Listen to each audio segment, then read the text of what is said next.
Cuando esa voz anónima en el ascensor me susurró, tu hijo está vendiendo tu apartamento en secreto y el comprador es tu consuegro Emilio, sentí como si el suelo se abriera bajo mis pies.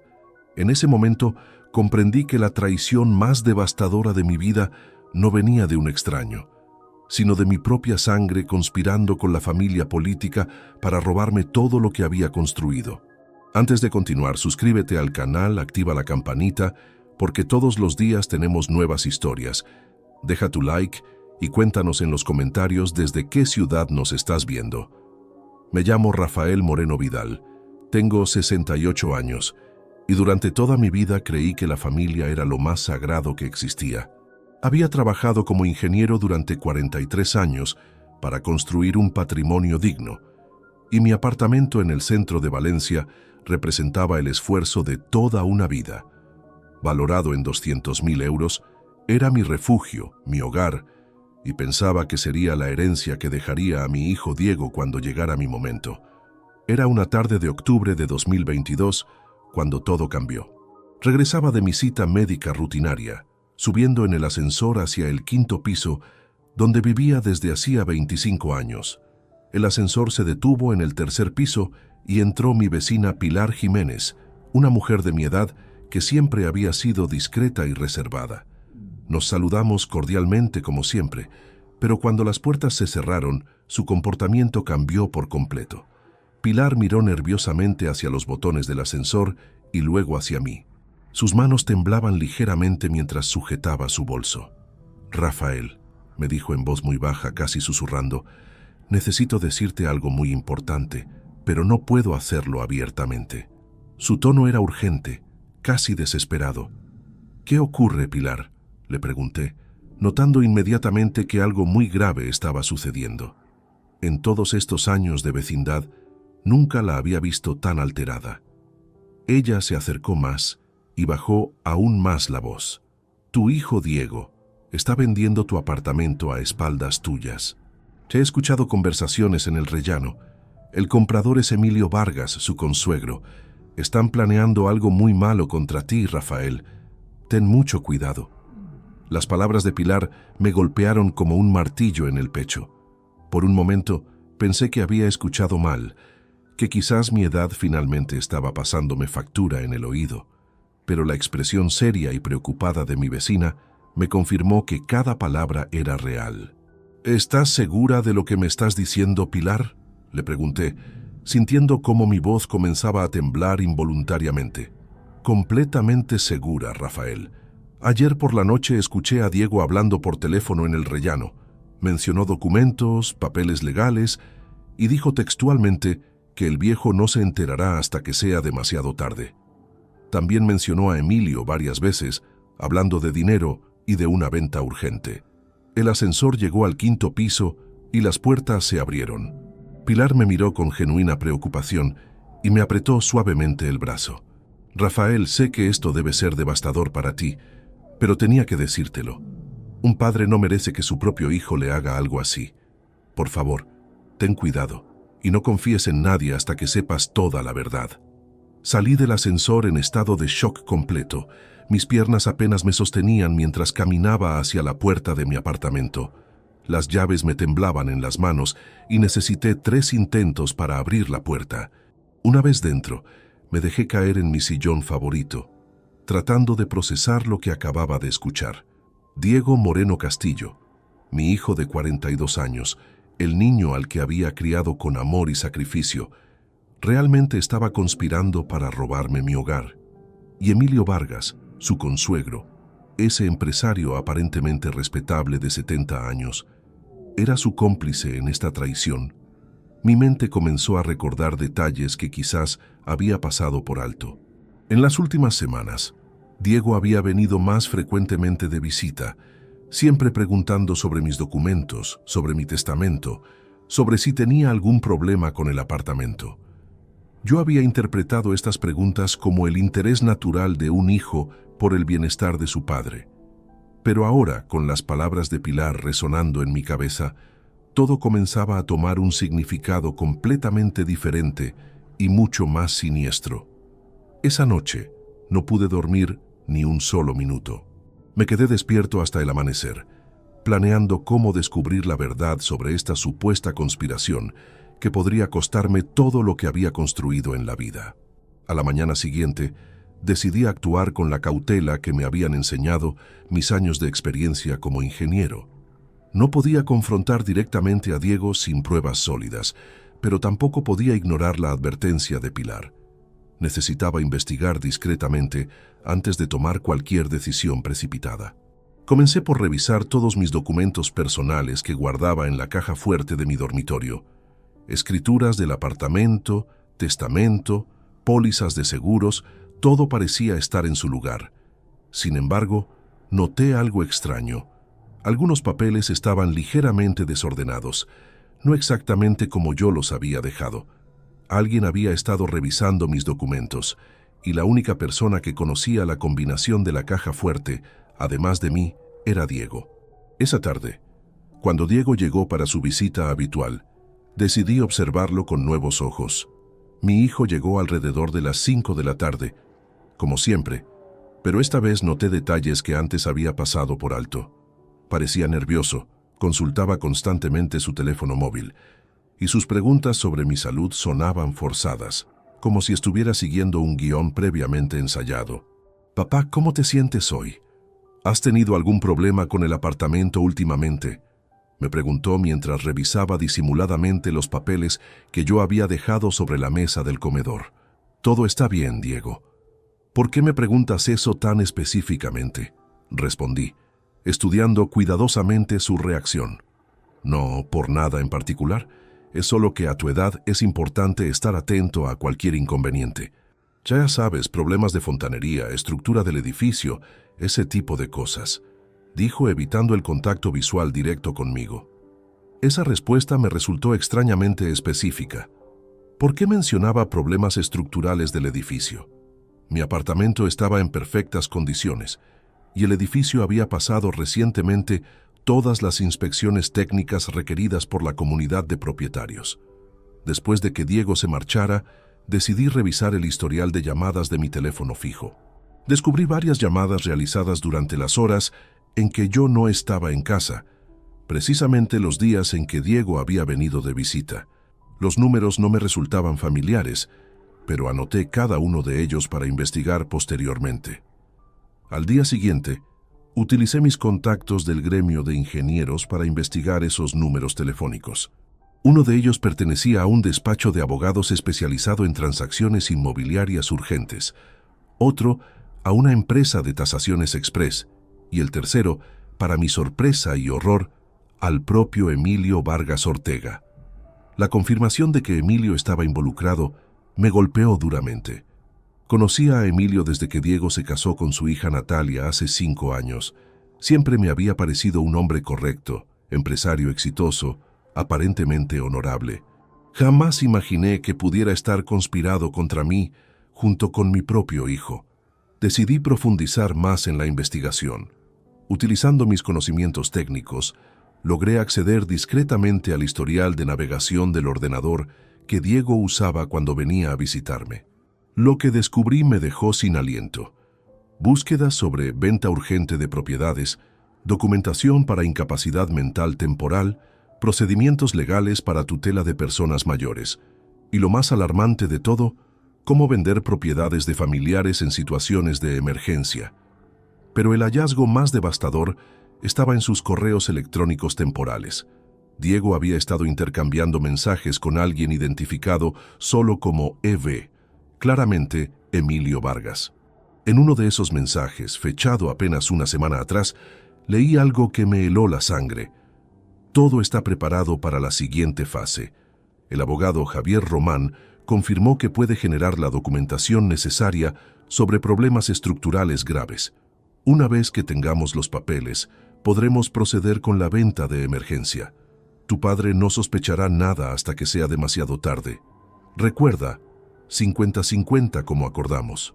La traición era real, documentada, y mucho peor de lo que había imaginado inicialmente.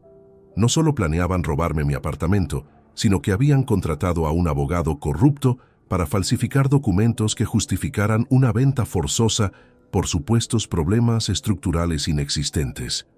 Esa noche, mientras reflexionaba sobre la magnitud de la conspiración, comprendí que estaba enfrentando no solo la traición de mi hijo, sino una operación criminal cuidadosamente planificada.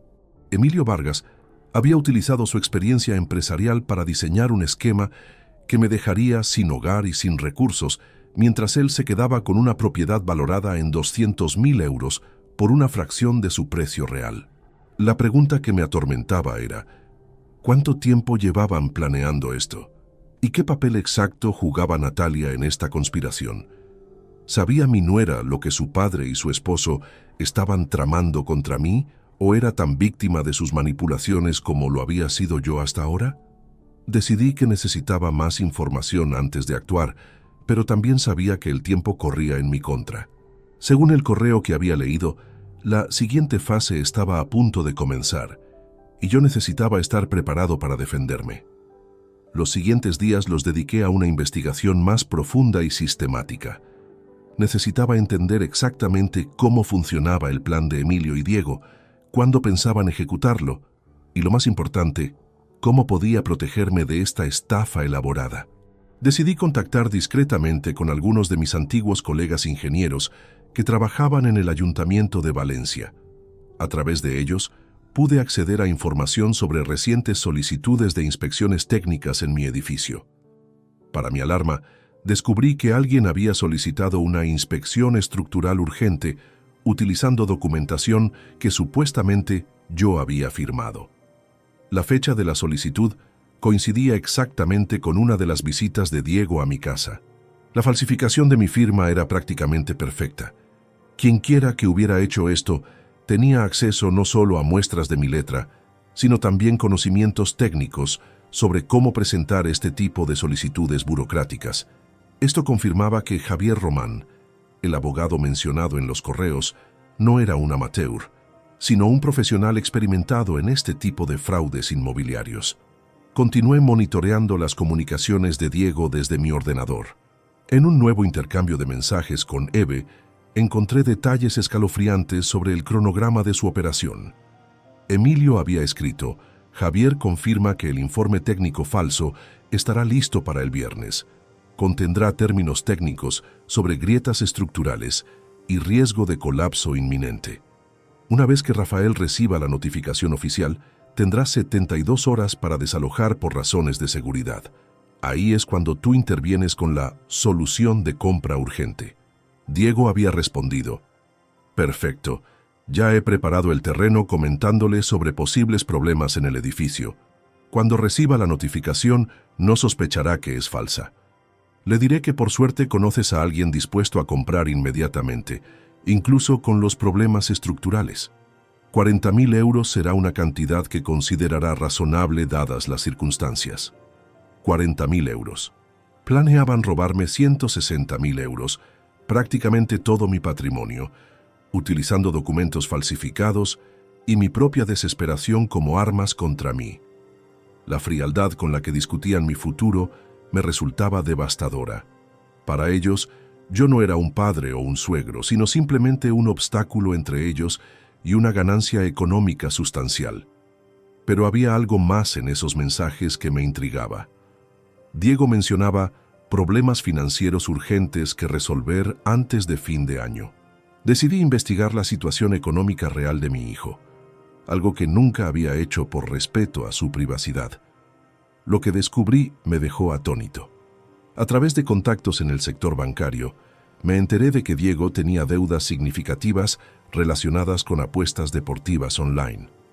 Había acumulado más de 60.000 euros en préstamos personales de diferentes entidades financieras, todos con intereses elevadísimos y plazos de pago que vencían en las próximas semanas. Su situación era desesperada, y aparentemente Emilio le había ofrecido una solución que implicaba sacrificar a su propio padre. Esta revelación añadía una nueva dimensión al dolor que sentía. No solo estaba siendo traicionado, sino que mi hijo había caído en una adicción destructiva que lo había llevado a considerar robarme como una opción viable. Emilio, por su parte, probablemente había identificado esta vulnerabilidad y la había explotado para conseguir una propiedad valiosa a precio de liquidación. Continué investigando sobre Javier Román Herrero, el abogado que supuestamente estaba preparando los documentos fraudulentos. Descubrí que tenía un pequeño despacho especializado en transacciones inmobiliarias complejas y que había sido sancionado 2 veces por el Colegio de Abogados por prácticas cuestionables. No era la primera vez que participaba en operaciones de dudosa legalidad. El viernes llegó exactamente como habían predicho los mensajes interceptados. Un mensajero oficial apareció en mi puerta con una notificación del ayuntamiento sobre riesgos estructurales graves detectados en inspección técnica de mi edificio. El documento parecía completamente oficial, con sellos, firmas y referencias técnicas que sonaban convincentes para cualquier persona sin conocimientos de ingeniería. Según la notificación, tenía 72 horas para desalojar el apartamento por razones de seguridad pública. Se mencionaban grietas estructurales, problemas de cimentación y riesgo inminente de colapso parcial. Para alguien de mi edad, sin conocimientos técnicos específicos y sin razones para sospechar fraude, este documento habría sido absolutamente terrorífico, pero yo sabía que cada palabra era una mentira cuidadosamente construida. Mi edificio había sido inspeccionado apenas 6 meses atrás como parte del mantenimiento regular de la comunidad de propietarios, y todos los informes habían sido excelentes. Además, como ingeniero, podía identificar inconsistencias técnicas en la terminología utilizada en el documento falsificado. El plan estaba funcionando exactamente como Emilio y Diego lo habían diseñado. Ahora esperaban que yo entrara en pánico, que los contactara desesperadamente buscando ayuda, y que aceptara gratamente la generosa oferta de Emilio de comprar mi apartamento problemático por 40.000 euros. Sin embargo, ellos habían cometido un error fatal: subestimar la experiencia y la determinación de un ingeniero de 68 años que había dedicado toda su vida profesional a resolver problemas complejos. En lugar de convertirme en su víctima, iba a convertirme en su peor pesadilla. Esa tarde comencé a planificar mi contraataque, sabiendo que tenía poco tiempo antes de que esperaran mi reacción desesperada a la notificación falsa. Decidí que la mejor estrategia era fingir que había caído completamente en su trampa. Si actuaba como la víctima desesperada que esperaban, podría obtener más información sobre su plan, y al mismo tiempo grabar evidencias que me servirían posteriormente para desenmascarar toda la operación. El sábado por la mañana, llamé a Diego con la voz temblorosa de un anciano aterrorizado. «Hijo, necesito tu ayuda urgentemente. Ha llegado una notificación terrible del ayuntamiento. Dicen que mi apartamento tiene problemas estructurales graves y que debo evacuarlo en 72 horas. No sé qué hacer, estoy completamente perdido». La actuación funcionó perfectamente. Diego respondió con una preocupación fingida que resultaba nauseabunda ahora que conocía sus verdaderas intenciones. «Dios mío, papá, tranquilízate. Voy inmediatamente hacia allá. No te preocupes, encontraremos una solución». Mientras esperaba su llegada, preparé discretamente mi teléfono móvil para grabar toda la conversación. También coloqué estratégicamente algunos documentos sobre la mesa, incluyendo la notificación falsa, para ver cómo reaccionaría al verlos. Diego llegó acompañado de Natalia, lo cual me sorprendió inicialmente. Mi nuera parecía genuinamente preocupada y confundida, lo que me hizo sospechar que quizás no estaba al tanto de la conspiración de su padre y su marido. Esto podría ser útil más adelante. «Papá, déjame ver esa notificación», dijo Diego fingiendo examinarla cuidadosamente por primera vez. Su actuación era convincente, pero yo podía percibir la satisfacción contenida en sus ojos mientras leía el documento que ya conocía perfectamente. «Esto es muy grave, Rafael», dijo Natalia con genuina preocupación. «¿Cómo es posible que no hayáis notado ningún problema antes? El edificio siempre me ha parecido en excelentes condiciones». Diego se apresuró a interrumpir a su esposa antes de que pudiera hacer más preguntas inconvenientes. «Cariño, estos problemas estructurales pueden desarrollarse muy rápidamente, especialmente en edificios de cierta antigüedad. Lo importante ahora es encontrar una solución rápida para papá. Pero, Diego, continuó Natalia, ¿no deberíamos consultar con un ingeniero independiente? Quiero decir, si van a obligar a Rafael a abandonar su hogar, al menos deberíamos verificar que la inspección sea correcta. Pude ver cómo Diego se tensaba ante la sugerencia lógica de su esposa. No hay tiempo para segundas opiniones, Natalia. La notificación es clara, 72 horas, necesitamos actuar inmediatamente. En ese momento, decidí probar hasta dónde llegaba su cinismo. Diego, no sé dónde voy a vivir.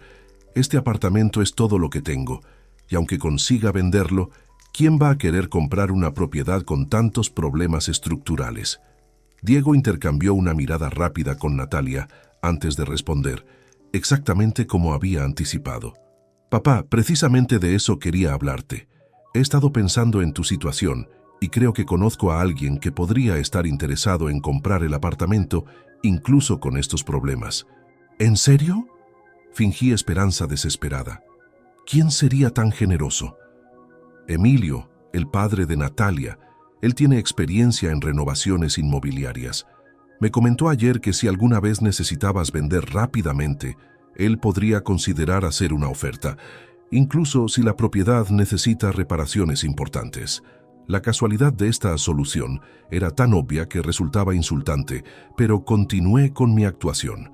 ¿Crees que estaría realmente interesado? No quiero ser una carga para la familia. Déjame contactarlo ahora mismo, dijo Diego, sacando su teléfono con una rapidez que revelaba lo ensayado que tenía este momento. Mientras Diego llamaba a Emilio, observé atentamente a Natalia. Su expresión mostraba sorpresa genuina ante la coincidencia de que su padre estuviera dispuesto a comprar el apartamento problemático de su suegro. Esto confirmaba mi sospecha de que ella no estaba involucrada en la conspiración. Emilio dice que puede venir esta tarde para ver el apartamento y discutir una posible compra, anunció Diego, después de una breve conversación telefónica que claramente había sido una farsa completa. Eso es maravilloso, respondí manteniendo mi tono de gratitud desesperada. Pero me preocupa el precio. Con todos estos problemas estructurales, supongo que no podrá ofrecer mucho. Diego adoptó una expresión de falsa compasión. Papá, tienes que ser realista. Con una notificación oficial de riesgo estructural, ningún comprador normal se acercaría a esta propiedad. Emilio estaría asumiendo un riesgo enorme al comprarla. Probablemente tendrá que invertir decenas de miles de euros solo en reparaciones básicas para hacerla habitable. Entiendo, hijo. Solo espero que sea una cantidad suficiente para permitirme alquilar algo modesto mientras decido qué hacer con mi vida. Estoy seguro de que Emilio será justo contigo, papá. Él sabe lo difícil que es esta situación para ti. La hipocresía de sus palabras me resultaba físicamente nauseabunda, pero mantuve mi compostura.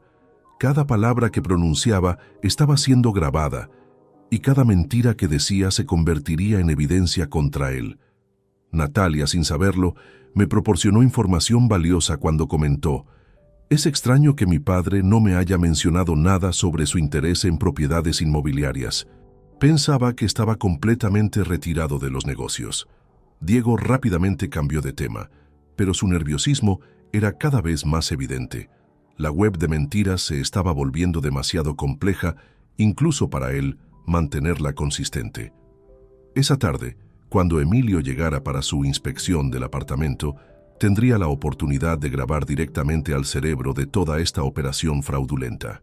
Estaba comenzando a disfrutar de este juego del gato y el ratón, especialmente porque ellos no tenían idea de que el ratón conocía cada movimiento que planeaban hacer. Mientras esperaba la llegada de Emilio esa tarde, decidí que necesitaba asesoramiento legal profesional antes de enfrentar al arquitecto de esta conspiración. No podía permitirme cometer errores que pudieran comprometer mi posición legal más adelante. Contacté discretamente con Tomás García Blanco, un abogado especializado en derecho inmobiliario que había conocido años atrás durante un proyecto de construcción. Tomás tenía una reputación impecable y, lo más importante, no tenía ninguna conexión con Emilio o Diego que pudiera comprometer la confidencialidad de mi consulta.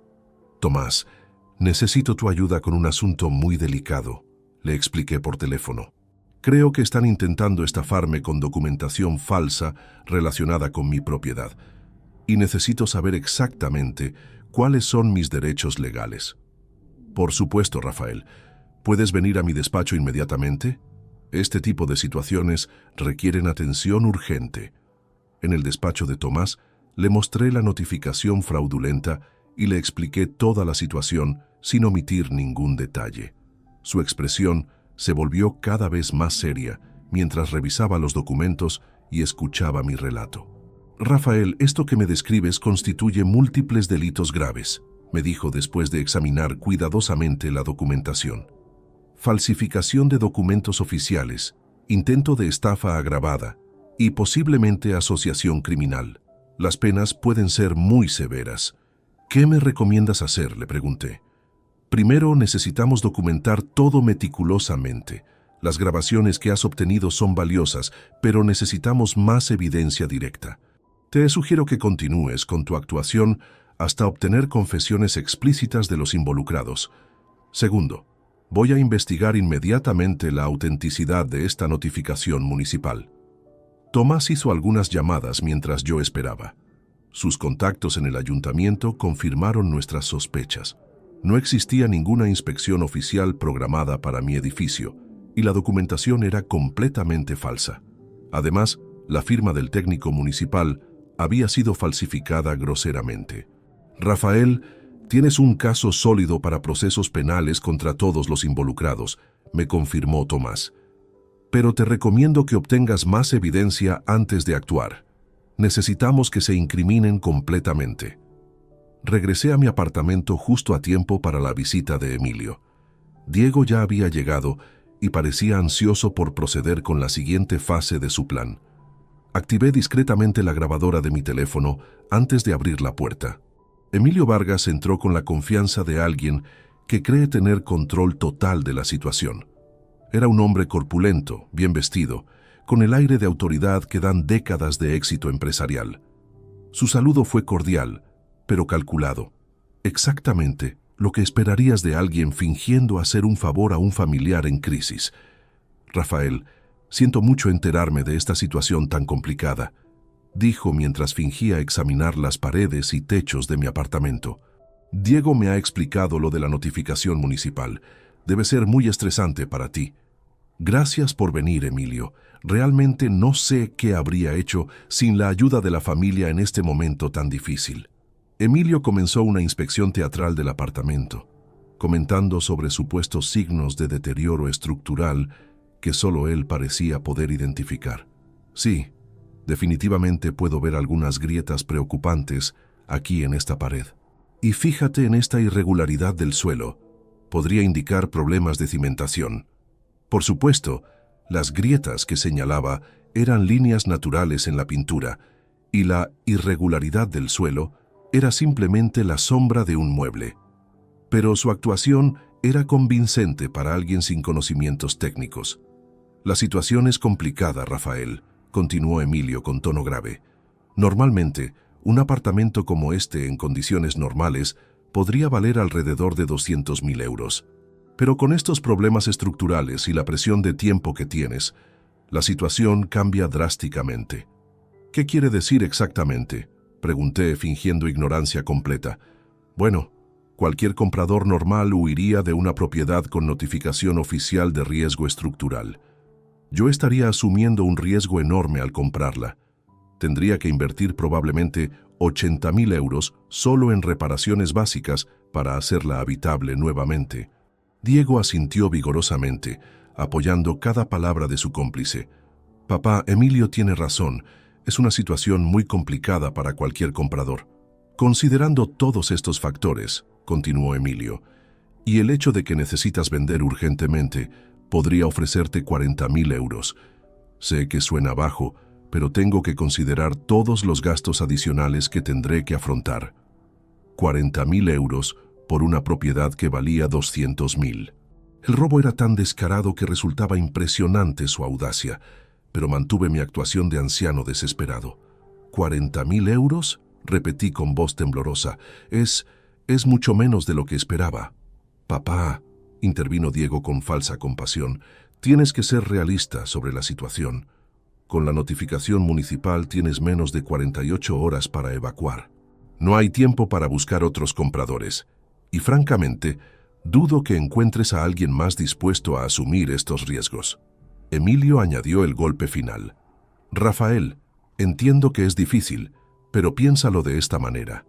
40.000 euros te permitirán alquilar un lugar cómodo durante muchos años, mientras decides qué hacer después. Es mejor que quedarte sin nada si el apartamento es declarado completamente inhabitable. ¿Cuándo necesitarían una respuesta?, pregunté, manteniendo mi tono de resignación derrotada.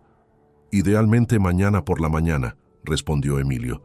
Necesito tiempo para preparar la documentación y transferir los fondos. Si esperamos más, podrías encontrarte sin opciones. La presión temporal era parte integral de su estrategia. Querían que tomara una decisión desesperada sin tiempo para reflexionar o buscar asesoramiento independiente. Después de que se marcharan, revisé la grabación. Tenía confesiones claras sobre el precio deliberadamente bajo, admisiones sobre la urgencia artificial de la situación y, lo más importante, evidencia de su coordinación previa para explotar mi supuesta desesperación. Era momento de preparar la fase final de mi contraataque. Esa noche, trabajé junto con Tomás para desarrollar una estrategia legal integral que no solo me protegiera, sino que garantizara que todos los culpables enfrentaran las consecuencias completas de sus acciones criminales. Habíamos recopilado evidencia sustancial, pero necesitábamos el golpe final que los incriminara de manera irrefutable. Rafael, propongo que organicemos una reunión donde supuestamente firmarás la venta, sugirió Tomás durante nuestra sesión de planificación nocturna. Pero en lugar de proceder con la transacción fraudulenta, revelaremos todas las pruebas que hemos recopilado. Será su momento de mayor vulnerabilidad. ¿No sería mejor simplemente denunciarlos ahora con la evidencia que ya tenemos?, pregunté. Podríamos hacerlo, pero quiero asegurarme de que no puedan escapar alegando que era una transacción legítima o que no conocían la falsedad de los documentos. Si procedemos con la reunión, obtendremos confesiones directas y comportamientos que demostrarán inequívocamente su culpabilidad y premeditación.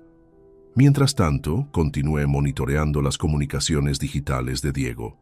En nuevos mensajes intercambiados con Emilio, encontré detalles adicionales que revelaban la profundidad completa de su conspiración. Emilio había escrito: Javier Román ya tiene preparados todos los documentos de compraventa. Utilizaremos una cláusula de venta en estado actual que nos protegerá legalmente una vez completada la transacción. Rafael no podrá reclamar posteriormente cuando descubra que los problemas estructurales eran inexistentes. Diego había respondido: Perfecto. Mi parte del dinero la necesito inmediatamente para saldar las deudas con los prestamistas. Algunos de ellos están comenzando a hacer amenazas serias. Esta operación me salvará literalmente la vida. Estos mensajes revelaban no solo la naturaleza criminal de su esquema, sino también las motivaciones desesperadas que habían llevado a Diego a traicionar a su propio padre. Las deudas de juego no solo eran extensas, sino que aparentemente había involucrado a prestamistas peligrosos que estaban presionándolo violentamente. Sin embargo, esta información también me generaba sentimientos contradictorios. Por un lado, sentía una furia justificada por la traición. Por otro, no podía evitar cierta compasión por la situación desesperada en la que Diego se había metido. Pero rápidamente recordé que había tenido múltiples oportunidades de pedirme ayuda honestamente, en lugar de conspirar para robarme todo mi patrimonio. Al día siguiente, temprano por la mañana, llamé a Diego para confirmar mi decisión de aceptar la oferta de Emilio. Hijo, he pensado toda la noche sobre la situación. No tengo alternativa. Acepto la oferta de Emilio de 40.000 euros. La satisfacción en la voz de Diego era audible y repugnante. Has tomado la decisión correcta, papá. Sé que es difícil, pero al menos tendrás algo para empezar de nuevo. Emilio está muy contento de poder ayudarte en esta situación tan complicada. ¿Dónde podemos reunirnos para firmar los papeles?, pregunté, siguiendo el guión que Tomás y yo habíamos preparado. Emilio sugiere que nos encontremos en el despacho de su abogado esta tarde a las 4. Así todo será completamente legal y oficial. ¿Te parece bien? Por supuesto. ¿Necesito llevar algún documento específico? Solo tu documento de identidad y las escrituras originales del apartamento. Javier, el abogado de Emilio, ya tiene preparado todo lo demás. Después de colgar, contacté inmediatamente con Tomás para informarle sobre los detalles de la reunión. Perfecto, me dijo. Tengo contactos en la policía especializada en delitos económicos. Estarán preparados para intervenir en el momento apropiado.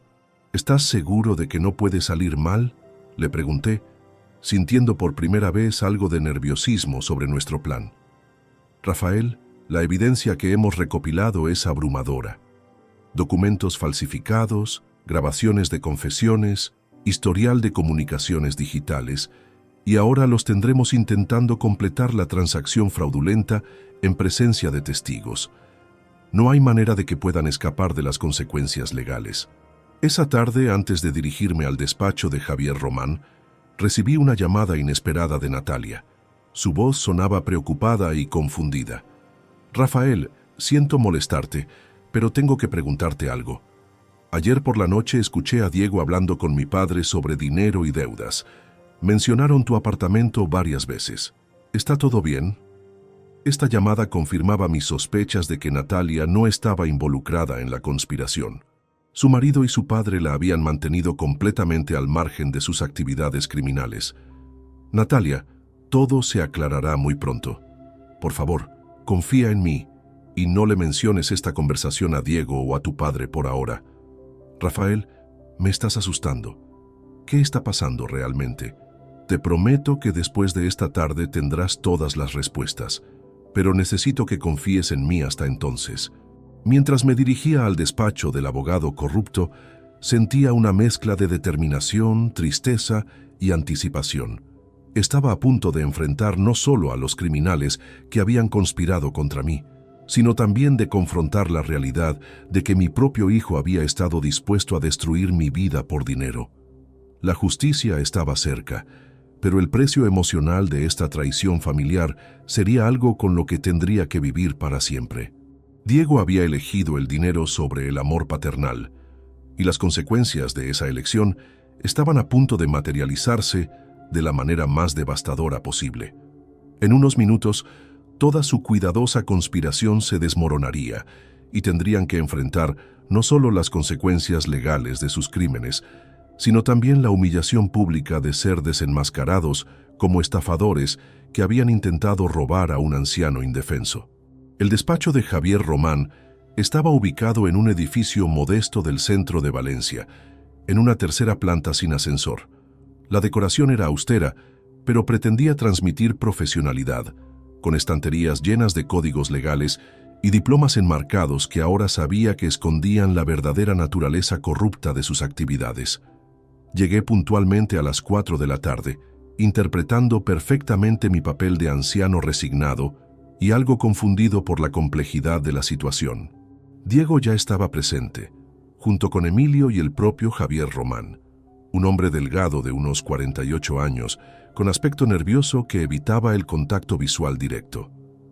«Don Rafael, bienvenido», me saludó Javier con una sonrisa forzada. «Lamento las circunstancias que nos reúnen hoy, pero estoy seguro de que podremos resolver esta situación de la manera más beneficiosa para todas las partes involucradas». «Gracias, señor Román. Confío en que todo se haga correctamente», respondí, manteniendo mi tono de vulnerable dependencia.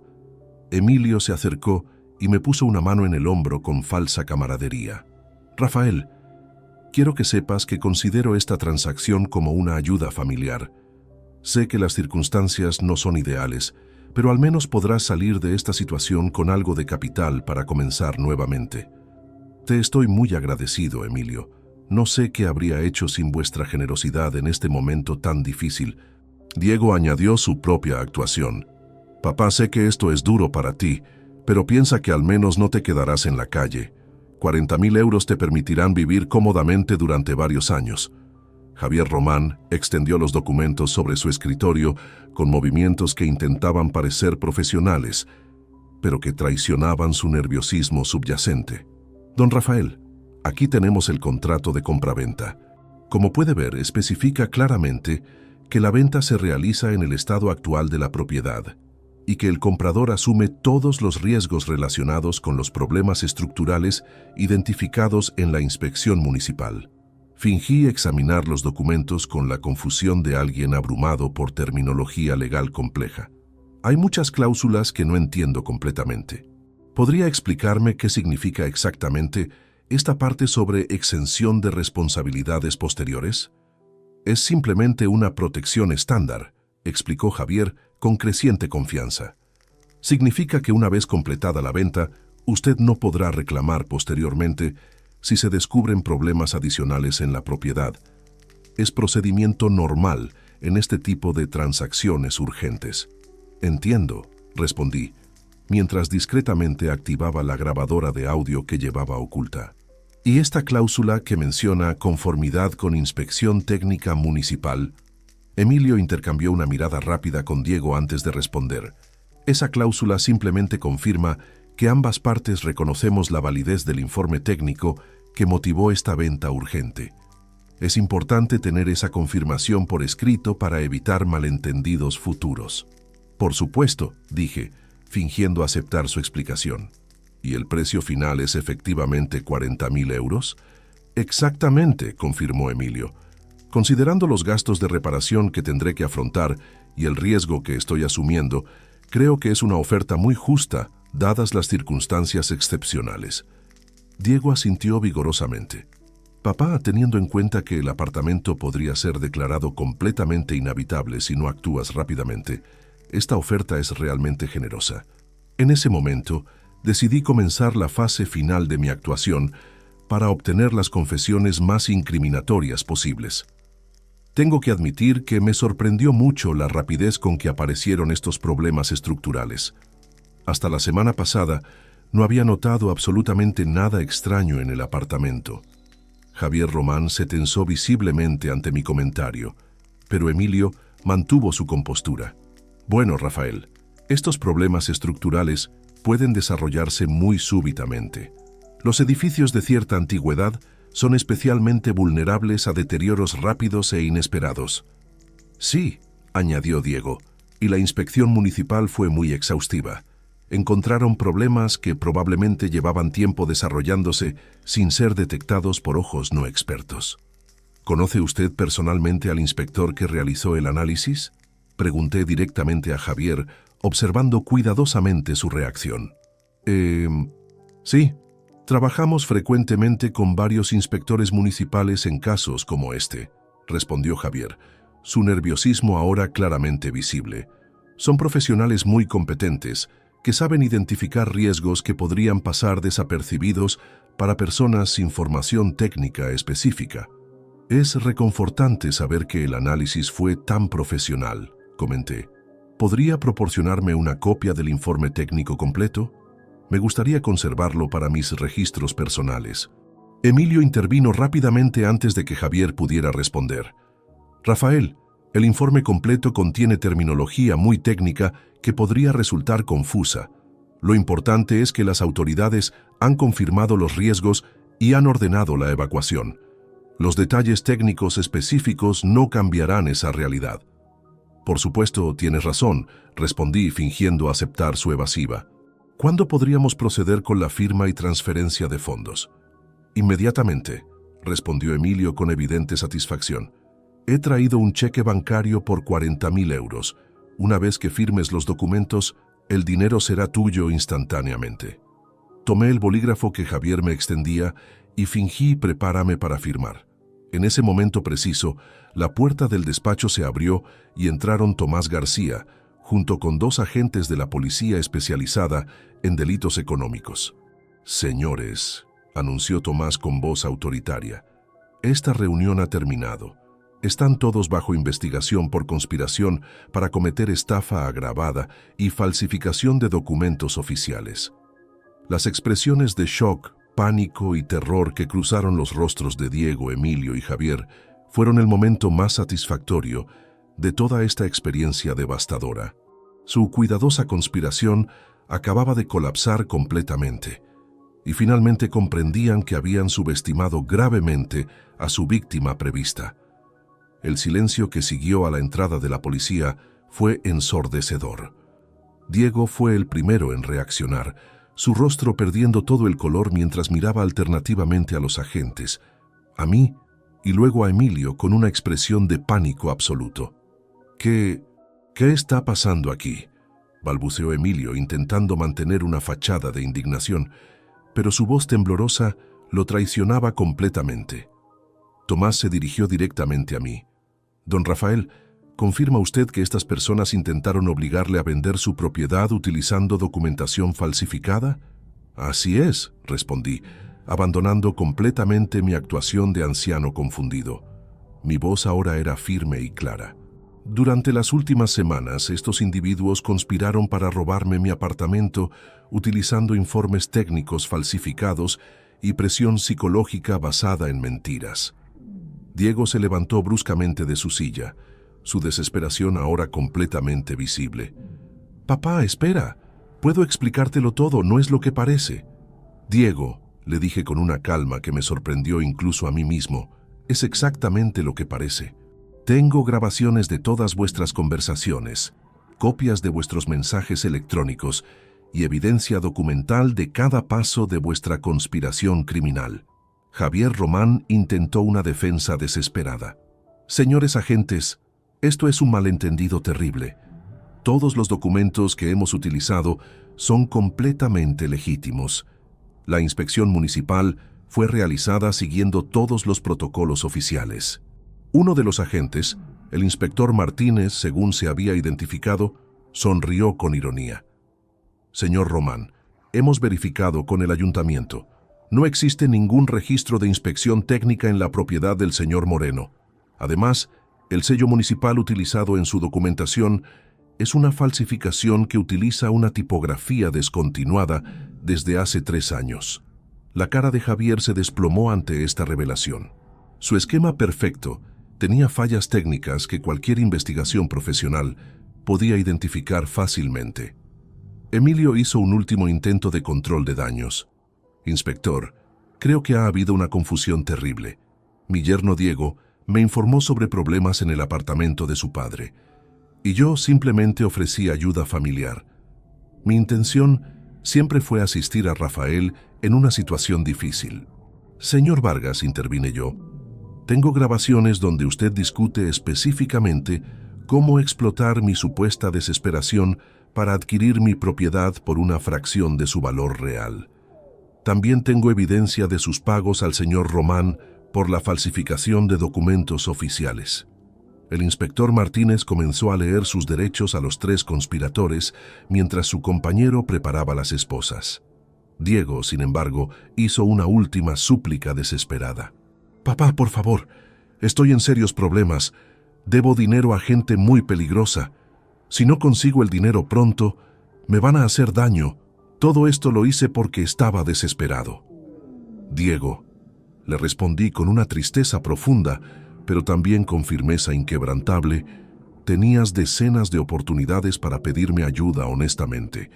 En lugar de eso, elegiste conspirar para robarme todo lo que he trabajado durante toda mi vida. Esa decisión tiene consecuencias que tendrás que enfrentar». «Pero soy tu hijo», gritó ahora completamente histérico. «La familia debe ayudarse mutuamente». «Un hijo no conspira para robar a su padre», le respondí. «Un hijo no falsifica documentos para engañar y manipular a quien le dio la vida. Tú rompiste los lazos familiares cuando decidiste que mi patrimonio era más importante que mi bienestar». Emilio intentó una última maniobra. «Rafael, todos podemos resolver esto civilizadamente. No hay necesidad de involucrar al sistema judicial. Podemos llegar a un acuerdo que beneficie a todas las partes». «Señor Vargas», le dije con desprecio evidente, «usted orquestó una conspiración criminal para robar a un anciano. Utilizó la desesperación financiera de mi hijo para convertirlo en su cómplice. No hay acuerdo posible que pueda reparar el daño que han intentado causar». Los agentes procedieron con las detenciones. Javier Román parecía completamente derrotado, comprendiendo que su carrera legal había terminado definitivamente. Emilio mantenía una fachada de dignidad, pero su reputación empresarial estaba destruida para siempre. Diego lloraba abiertamente, finalmente comprendiendo la magnitud de las consecuencias de sus acciones. Mientras los sacaban esposados del despacho, Diego me miró una última vez. «Papá, ¿podrás perdonarme alguna vez?» La pregunta me atravesó el corazón, pero mi respuesta fue clara. «Diego, el perdón es algo personal que quizás pueda llegar con el tiempo, pero las consecuencias legales de tus actos criminales son algo completamente diferente. Tendrás que enfrentar la justicia por lo que has hecho». Tomás me puso una mano en el hombro mientras veíamos cómo se llevaban a los 3 conspiradores. «Rafael, has manejado esta situación con una valentía excepcional. Muchas personas en tu posición habrían sido víctimas de esta estafa sofisticada». «Tomás», le respondí, 43 años trabajando como ingeniero me enseñaron a analizar problemas complejos y encontrar soluciones. Esta vez, el problema eran mi propio hijo y su conspiración criminal. Esa tarde, después de completar las declaraciones oficiales en la comisaría, regresé a mi apartamento. El lugar se sentía diferente ahora, no solo porque había estado a punto de perderlo, sino porque representaba una victoria sobre la traición más dolorosa que había experimentado en mi vida. La justicia legal seguiría su curso, pero la justicia emocional requeriría un proceso mucho más largo y complejo de sanar las heridas que mi propio hijo había infligido en mi corazón. Los días siguientes transcurrieron con una intensidad legal que me mantuvo constantemente ocupado. Tomás me guió a través del laberinto burocrático necesario para formalizar las denuncias penales contra los 3 conspiradores, cada uno enfrentando cargos específicos según su nivel de participación en el fraude. Diego fue acusado de conspiración para cometer estafa agravada, complicidad en falsificación de documentos oficiales y tentativa de apropiación indebida del patrimonio familiar.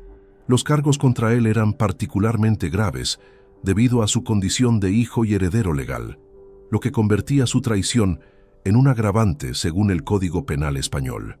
Emilio enfrentaba cargos aún más severos como cerebro de la operación, asociación criminal, estafa agravada con abuso de confianza familiar, falsificación de documentos oficiales y soborno a funcionario público por sus pagos a Javier Román. Su historial empresarial, que anteriormente había sido su orgullo, ahora se convertía en evidencia de su capacidad para planificar operaciones financieras complejas con fines criminales. Javier Román, además de todos los cargos relacionados con la falsificación, enfrentaba la pérdida inmediata de su licencia profesional y una investigación del Colegio de Abogados sobre otras transacciones sospechosas en su historial. Su carrera legal había terminado definitivamente y probablemente enfrentaría varios años de prisión. Una semana después de las detenciones, recibí una visita inesperada de Natalia. Mi nuera llegó a mi apartamento visiblemente destrozada emocionalmente, cargando con el peso de descubrir las actividades criminales de su esposo y su padre simultáneamente. «Rafael», me dijo mientras se sentaba en mi sofá con lágrimas en los ojos, no tenía absolutamente ninguna idea de lo que estaban planeando. Me siento traicionada no solo como esposa, sino también como hija. ¿Cómo pude ser tan ciega ante lo que estaba sucediendo en mi propia familia? «Natalia», le respondí con genuina compasión. Ellos se esforzaron deliberadamente en mantenerte al margen de sus actividades. Tú eres tan víctima de sus engaños como lo fui yo inicialmente. Pero Diego es mi esposo. Debería haber notado algo. Sus cambios de comportamiento, su nerviosismo, las llamadas telefónicas secretas. Todos los signos estaban ahí. Pero yo los ignoré o encontré justificaciones inocentes. Le expliqué cómo había descubierto gradualmente la conspiración, desde la advertencia de Pilar en el ascensor hasta las evidencias documentales que había recopilado. Natalia escuchaba con horror creciente mientras comprendía la sofisticación del plan criminal que su familia había desarrollado. «¿Qué va a pasar con Diego ahora?», me preguntó finalmente. «Tomás estima que probablemente enfrentará entre 3 y 5 años de prisión, dependiendo de si coopera con la investigación y muestra arrepentimiento genuino. Además, obviamente, he iniciado los procedimientos legales para modificar mi testamento y removerlo completamente como heredero. Natalia asintió con tristeza, pero también con comprensión. Es justo, Rafael. Lo que hizo es imperdonable. Pero me duele pensar que nuestro matrimonio también es una víctima de sus decisiones criminales. ¿Estás considerando el divorcio?, le pregunté. No veo otra alternativa. No puedo continuar casada con alguien capaz de conspirar para robar a su propio padre. Además, la situación legal hace imposible cualquier reconciliación. Diego va a enfrentar años de problemas judiciales y yo necesito proteger mi propio futuro. Durante las siguientes semanas, los procedimientos legales avanzaron rápidamente.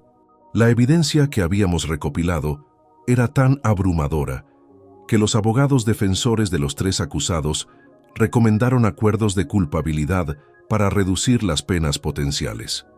Emilio, enfrentando las acusaciones más graves y la posibilidad de 1 década en prisión, fue el primero en aceptar un acuerdo. Se declaró culpable de todos los cargos a cambio de una sentencia reducida de 6 años de cárcel y la obligación de pagar una compensación de 80.000 euros por daños y perjuicios. La caída de su imperio empresarial fue espectacular. Los medios de comunicación locales cubrieron extensivamente el caso del empresario respetable que conspiró para robar a un anciano. Sus socios comerciales se distanciaron inmediatamente, sus contratos fueron cancelados, y su reputación construida durante décadas se desintegró en cuestión de semanas. Javier Román, sin recursos para una defensa prolongada y enfrentando evidencia irrefutable de sus actividades criminales, aceptó una sentencia de 4 años de prisión y la prohibición permanente de ejercer la abogacía. Además, las autoridades iniciaron investigaciones sobre otros casos sospechosos en su historial, sugiriendo que su participación en fraudes inmobiliarios era más extensa de lo inicialmente conocido. Diego fue el último en aceptar un acuerdo. Sus abogados lucharon por conseguir clemencia basada en sus problemas de adicción al juego y la presión ejercida por los prestamistas ilegales, pero la naturaleza premeditada de la conspiración y su traición familiar hicieron que estas circunstancias tuvieran poco impacto en la sentencia. Finalmente aceptó 3 años de prisión, 5 años adicionales de libertad condicional y la pérdida permanente de todos los derechos hereditarios sobre mi patrimonio. Además, fue obligado a participar en programas de rehabilitación para adicciones al juego como condición de su eventual liberación. El día de su sentencia, Diego solicitó un último encuentro conmigo antes de ingresar en prisión. Sus abogados pensaban que una reconciliación pública con su víctima podría generar una imagen más favorable para futuras apelaciones o reducciones de pena. Me negué rotundamente. Tomás, le dije a mi abogado, Diego tuvo múltiples oportunidades de ser honesto conmigo sobre sus problemas financieros. En lugar de buscar ayuda familiar, eligió el camino criminal. Ahora debe enfrentar las consecuencias de esas decisiones, sin esperanza de manipular mis emociones para obtener beneficios legales. La justicia había prevalecido, pero el costo emocional de esta victoria era algo que tendría que procesar durante mucho tiempo. Había ganado la batalla legal, pero había perdido para siempre la relación con mi único hijo. Los meses que siguieron a las sentencias trajeron una serie de cambios profundos que transformaron completamente mi vida diaria. La compensación económica de 80.000 euros que Emilio fue obligado a pagarme, aunque bienvenida, no podía reparar el daño emocional causado por la traición familiar. Sin embargo, me proporcionó la seguridad financiera necesaria para tomar decisiones importantes sobre mi futuro sin presiones económicas. El primer cambio significativo fue mi decisión de vender el apartamento que había sido el centro de toda esta conspiración. Aunque había luchado para conservarlo, vivir allí se había vuelto emocionalmente insostenible. Cada rincón me recordaba la traición de Diego, desde la caja fuerte que había violado hasta el escritorio donde había planificado robarme. Contraté a una agencia inmobiliaria de prestigio y vendí la propiedad por su valor real de mercado, 215.000 euros, incluso ligeramente por encima de las tasaciones iniciales debido al excelente estado de conservación del inmueble. La ironía no se me escapaba. Emilio y Diego habían conspirado para robarme 160.000 euros y al final su fracaso me había proporcionado ganancias adicionales. Con el capital de la venta más la compensación legal, adquirí un apartamento más pequeño pero moderno en un barrio tranquilo de Valencia, cerca de parques y servicios médicos apropiados para mi edad. Era un nuevo comienzo en un lugar sin memorias dolorosas, donde podría reconstruir mi vida sin la sombra constante de la traición familiar. Durante este periodo de transición, Natalia completó su proceso de divorcio de Diego. La separación fue relativamente sencilla desde el punto de vista legal, ya que Diego, desde prisión, no tenía recursos para disputar los términos propuestos. Natalia conservó su trabajo como contadora y logró mantener cierta estabilidad económica independiente. Rafael me dijo durante una de nuestras conversaciones posteriores al divorcio: he decidido cambiar mi apellido de vuelta al de soltera. No puedo continuar llevando el nombre de alguien que traicionó tan cruelmente a su propia familia. También he solicitado una transferencia laboral a Madrid. Necesito comenzar completamente de nuevo, lejos de todos los recuerdos de esta pesadilla. Su decisión me pareció completamente comprensible. Natalia había sido una víctima colateral de las decisiones criminales de Diego y Emilio, y merecía la oportunidad de reconstruir su vida sin el estigma de estar asociada con sus crímenes. Mientras tanto, las repercusiones del caso continuaron extendiéndose. La investigación sobre las actividades de Javier Román reveló al menos 6 casos adicionales de fraudes inmobiliarios similares durante los 5 años anteriores. Varias víctimas anteriores, inspiradas por la cobertura mediática de nuestro caso, presentaron denuncias que habían estado demasiado intimidadas o confundidas para reportar anteriormente. El impacto en la reputación de Emilio fue particularmente devastador. Su empresa de construcción, que había sido próspera durante 2 décadas, se declaró en bancarrota 6 meses después de su sentencia. Los clientes cancelaron contratos masivamente, los proveedores demandaron pagos inmediatos y los bancos ejecutaron garantías sobre sus propiedades comerciales. La casa familiar de los Vargas, una mansión valorada en más de 500.000 euros, fue embargada para satisfacer las deudas comerciales y las obligaciones de compensación legal. Emilio había pasado de ser un empresario respetado a un convicto arruinado, enfrentando años de prisión sin patrimonio al cual regresar. Un aspecto inesperado de toda esta situación fue el impacto positivo que tuvo en mi relación con algunos vecinos y conocidos. Pilar Jiménez, la vecina cuya advertencia inicial había desencadenado mi investigación, se convirtió en una amiga cercana. Su valentía al alertarme sobre la conspiración había sido fundamental para evitar que me convirtiera en víctima del fraude. Rafael me comentó durante uno de nuestros paseos semanales por el parque: admiro cómo manejaste toda esta situación.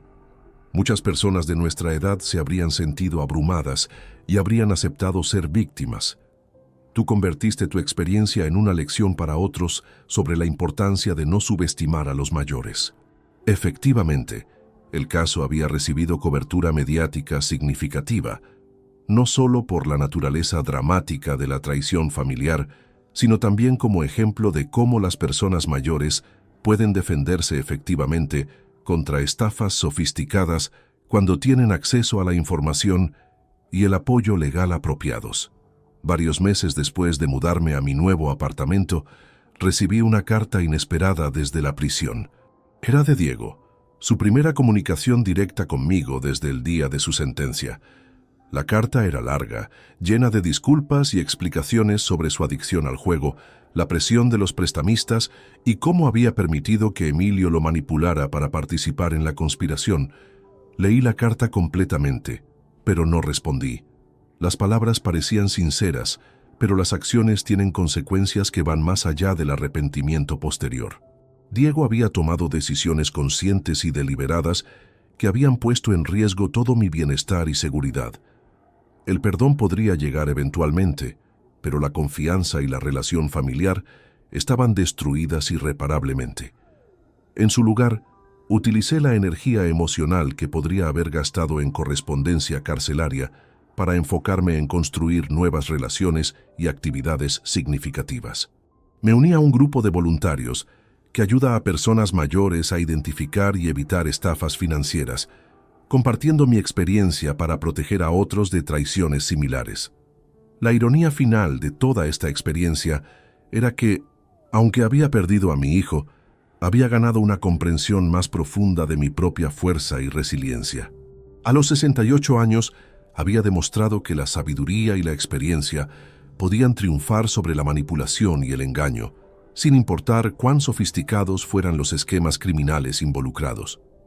Han pasado ya 2 años desde aquella tarde en el despacho de Javier Román, cuando toda la conspiración se desmoronó ante sus ojos. Escribo esta reflexión final desde la terraza de mi nuevo apartamento, observando el atardecer valenciano, mientras contemplo cómo esta experiencia transformó completamente mi perspectiva sobre la familia, la confianza y la capacidad de recuperación humana. Diego cumplió 18 meses de su sentencia antes de ser trasladado a un régimen de semilibertad debido a su participación activa en programas de rehabilitación para adicciones. Según las noticias que recibo ocasionalmente a través de conocidos mutuos, ha conseguido trabajo en una empresa de construcción, ganando un salario modesto que utiliza principalmente para pagar las restituciones ordenadas por el tribunal. No hemos restablecido contacto directo y, francamente, no estoy seguro de que alguna vez lo haremos. El dolor de la traición ha disminuido con el tiempo, pero la pérdida de confianza fundamental es algo que no se repara fácilmente.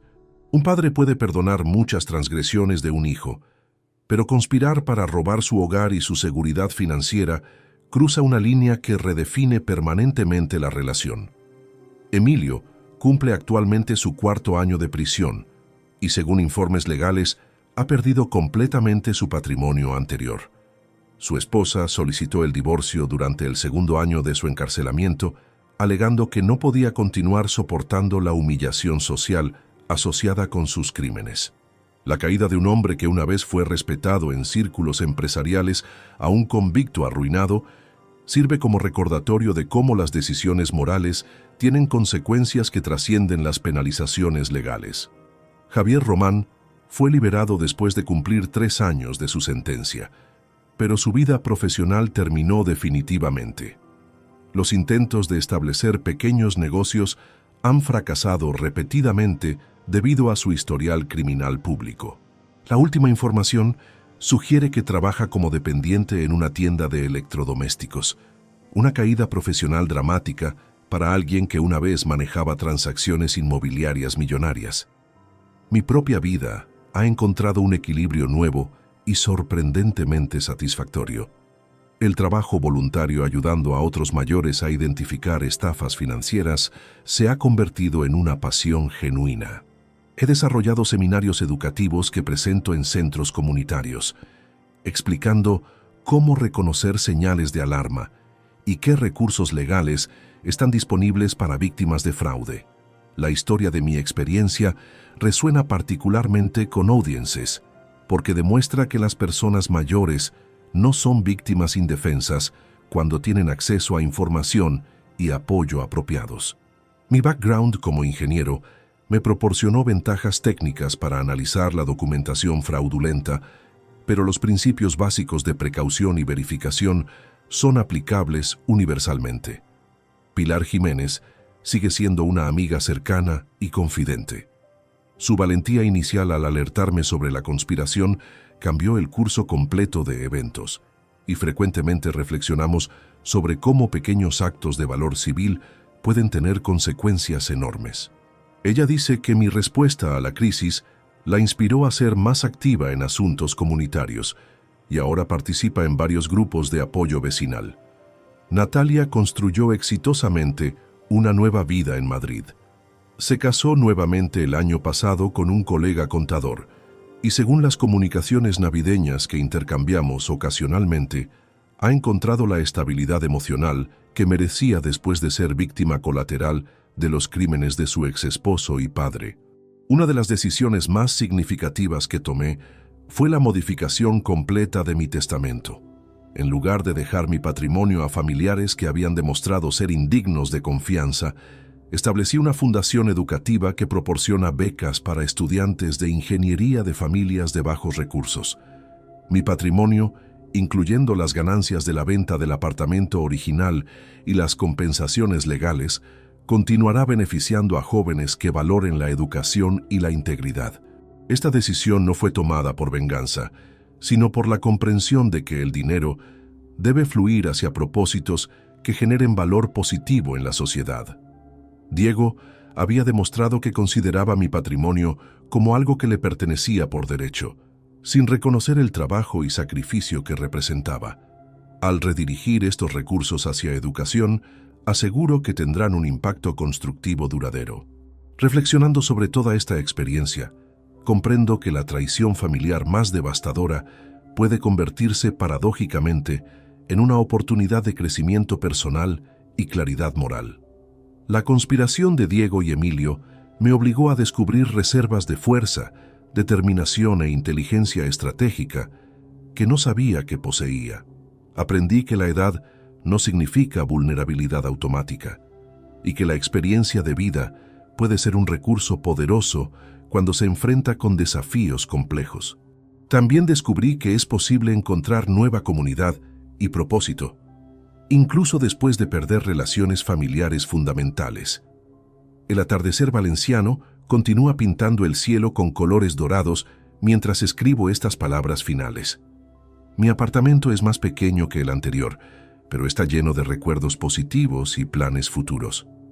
No tengo la familia que una vez pensé que tenía, pero he construido una red de relaciones basadas en respeto mutuo y valores compartidos.